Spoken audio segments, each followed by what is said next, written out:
Hey everyone, welcome to this weekly Sidereal Astrology forecast for the week of June 12th through the 18th of 2023.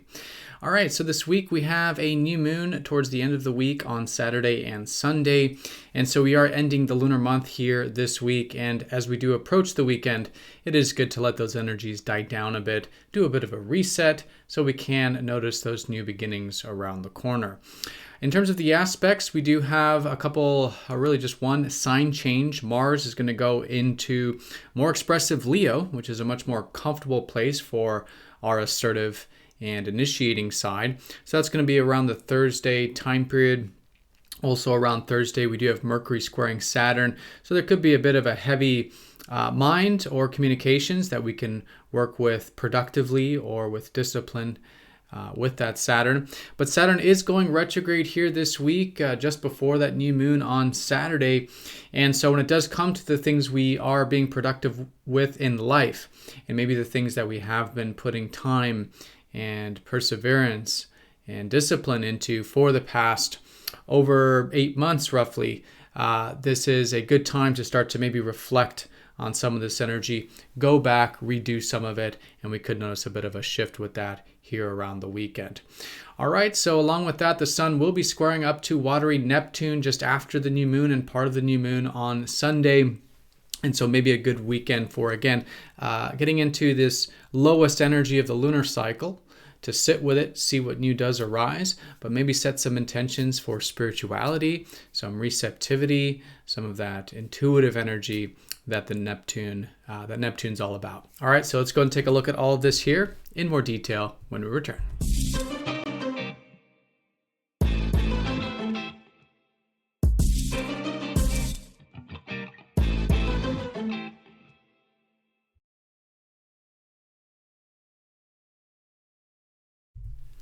Alrighty, so here is the sky for this week. We're going to look at this for each day of the week, starting first with Monday, June 12th. And as you can see here, we are using the actual sky on this channel, which is very different from mainstream astrology. You will not see mainstream astrologers using planetariums like this because they aren't using the actual sky, unfortunately. So if you are new to this channel, and especially if you do notice some of the sign changes, like when I say that the new moon is in Taurus, but you were expecting it to be in Gemini, for example, definitely check out that link down below for more information on true sidereal astrology. All right, so let's do a little bit of a recap to see where everything is coming into this week, since we do have quite a bit going on astrologically. Again, we are approaching that new moon, which will be Saturday, Sunday. The moon approaching the sun. New moon will be at the very end of Taurus here. So good to complete things this month. Anything, or this week, anything that has been over the past few weeks or month that you have been either working on or moving forward, good to maybe set some intentions with for completion here this week. But this will be the second new moon here in Taurus, and so it's still about cultivating that resourcefulness. The sun is still here this week. Mercury is still here. And so it's all about cultivating those inner and outer resources, right? Great to focus on life in this way, whether it's building our own inner strength, self-worth, self-value, but also our external resources like abundance or the natural world or material world can be great to focus on this time of the year. And thinking this way and communicating this way with Mercury. So Venus is still going to be in Cancer this week, and so it is about valuing and enjoying perhaps the more emotional aspects of life and maybe connecting in our relationships and a little bit more of that protective and maybe caring and nurturing sort of way, which can be great here.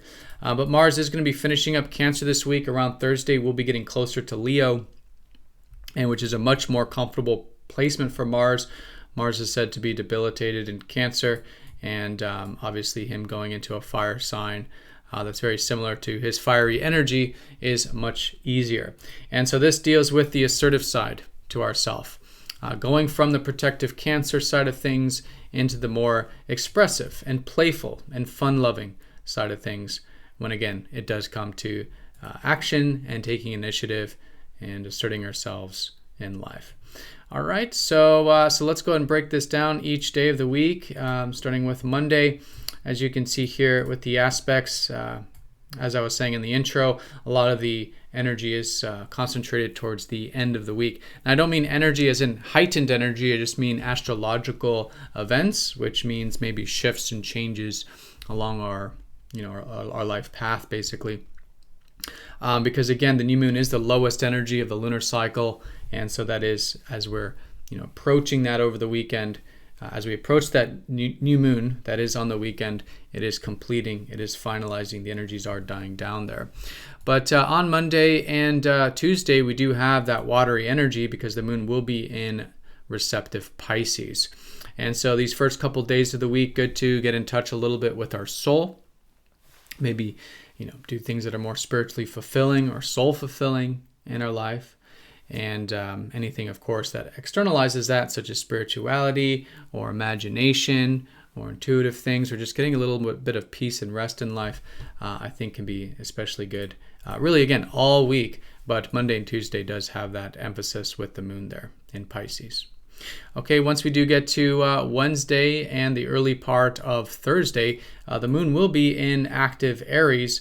And so, again, in the context of completing things, here maybe regarding goals, maybe regarding anything that has been about being proactive in our life. It's definitely been much more active energy and fiery energy here these recent couple months, as we've had the fast movers, before Taurus was Aries, and Jupiter has recently just entered Aries. So it really is activating and, really bringing to the surface a lot of that fiery nature and things like our goals or initiative or being proactive in life. And so any themes that could be about completing or closing things out on that department, I think could be a great way of working with Wednesday and that early part of Thursday. But Thursday is where we get that sign change of Mars. So again, even though it is the ending of the cycle, there is a bit of that fiery energy in regards to how we're taking action. Again, a little bit more playful, a little bit more expressive, a little bit more fun-loving is a great way to work with some of that Mars and Leo.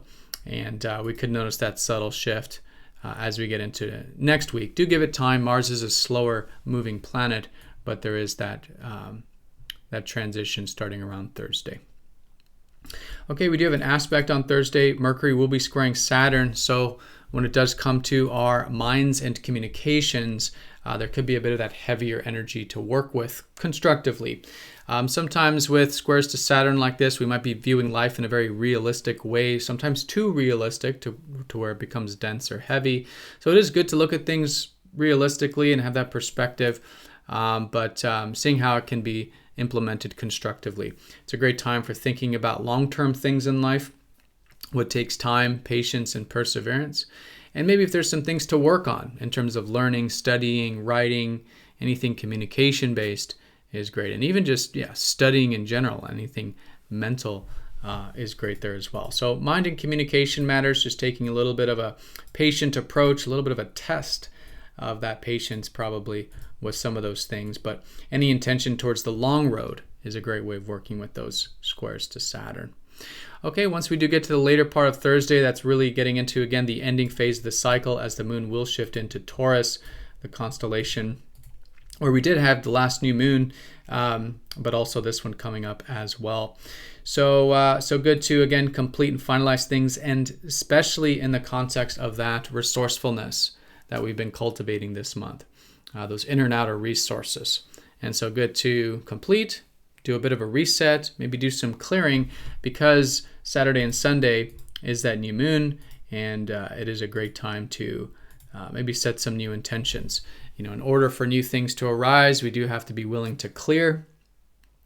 And so the clearing clears the garden bed for us to start to plant new seeds as we get into basically next week into that early phase of the lunar month there. All right, but cultivating, finalizing a lot of that Taurus, the bull energy, both in terms of endings of the previous cycle and in terms of beginnings to the new one. Now, Saturn is going retrograde here on Saturday. Usually we don't feel these outer planets very personally because they're more deeper in our unconscious or in the collective. But we could notice that around the weekend and going into next week, just good to kind of maybe reflect or pause with things in regards to what we've been wanting to achieve. Okay, because over the next roughly 5 months, it is going to be good to maybe redo some of these things. Now, on a surface level, it could be our career, our productive life, achievements, right? But it could be anything that we've been taking time with or wanting to, put work into this past roughly, 8 months with Saturn direct since the last time he was retrograde. So good to just pause with all things in terms of what we've been putting time and perseverance and accomplishment into. And we could see that maybe there's a lot to be learned, a lot to be redone over the next 5 months in the context of those things. Okay. Now, when he does this, he's going to be quite close to a sextile up to Jupiter. It is minor, but it is involving 2 collective planets. And I do like to see when Jupiter and Saturn are in good harmony, because both of these planets deal with manifestation. They're sort of polarities to each other. And when they're in harmony, it can be very good for manifestation. So Jupiter is the belief that, if we're inspired and we're open-minded, then we can manifest. Saturn is the belief that if we work hard, then we can manifest. But with these two in synergy, can be great for all types of manifestation. So I think it's a good time, even going into next week, even with Saturn retrograde here, to see if maybe there's some things that we can be open-minded about and work towards, and some things we've been working towards that we can be open-minded about. And it's just an opening for that. Sextiles are just sort of gateways we can choose or choose not to walk through, but it is nice to see those planets in good harmony going into next week. Also nice to see, again, minor sextile here between Mercury and Venus. That'll be on Saturday. And so maybe just a little bit of a synergy with those communications and those relationships, or maybe just enjoying some learning, studying, and using some of that mental and cerebral energy of Mercury. So it could be personal, it could be interpersonal, but just enjoying some of that either communicative or mental energy, I think can be just good to utilize there around Saturday. All right, and then the new moon, as we said, and so new beginnings going into next week around the resourcefulness, another step in the right direction with that Taurus resourcefulness. And the new moon will be squaring Neptune, and the sun will square Neptune as part of that going into late Sunday into next week. So there is this energy of perhaps challenging ourselves to be a bit receptive, right? Squares to Neptune are good to see that maybe there's a natural tendency to want to escape or go to, either too far into the ethers or, want to kind of get lost in the clouds, or the pendulum can swing the other way and we're just not willing to be present, not accepting things, not going with the flow, maybe a bit apathetic. So there can be that pendulum swing with that ability to trust, with that ability to be receptive in life. And so if we can find a constructive way to do that, then great. This is a great time for any intentions to develop our spiritual approach to life, more of a connection to our soul, maybe things that are more, again, important to us on a soul level. With the square, we can help work and build those things. And so it can be a great new moon for that. Again, fundamentally cultivating those inner and outer resources, but in a way that does maybe bring more peace into our life, or it is more soul fulfilling for us. All right, everyone. So that is the week in a nutshell. I did not mention that very late Sunday, the moon will go into Gemini. So that'll kind of prelude things into next Monday, which will start things a little bit more in the mental and cerebral side of things, especially once the sun starts to transition into there next week. All right, but that is the week in a nutshell. Most important thing is the ending of the current lunar month as we approach Saturday and Sunday. Let the energies die down, do a bit of a reset. Here we do have Mars changing sign about midweek on Thursday to maybe do some of that creative self-expression when we are taking action. A little bit of a heavy mind or communication to work with here around Thursday as well. Saturn going station, good to pause maybe with some of the things we've been wanting to achieve or accomplish, but noticing that there is some good synergy to do so with the sextile to Jupiter, and Venus and Mercury are in good harmony there for the enjoying some of that either communications or cerebral energy on Saturday. But that is the time of the new moon, the new beginning. Good to listen, see what new does arise that comes out of that. It's all about cultivating those inner and outer resources, and in a way, with the square to Neptune, that is soul-fulfilling and gives us more peace and tranquility and just more soul fulfillment in life. All right, so everyone have a fantastic week. Thank you so much for watching. Be sure to click the like button on YouTube if you're watching this on YouTube. And if you haven't yet gotten your True Sidereal Astrology report, looking at a detailed analysis of your natal chart, there is a link down below for that. It is a computer-generated report of all of your placements, the retrogrades, the aspects, everything basically. If you haven't checked that out, do so down below. But again, have a great one, everyone. And I'll see you all next time for the next astrology forecast. Take care.